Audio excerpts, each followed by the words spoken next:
Neste vídeo, usaremos o simulador para ver uma simulação do nascer e pôr do sol.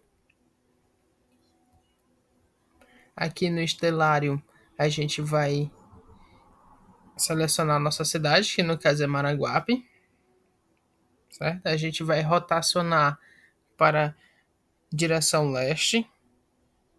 A gente retira o Atmosphere e o Landscape e inserir o azul metal. Depois disso, a gente seleciona o horário em que o sol toca a borda do horizonte.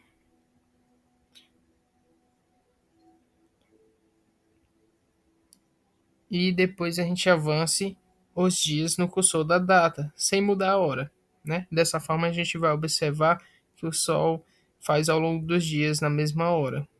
É notório que ele nasce e se põe.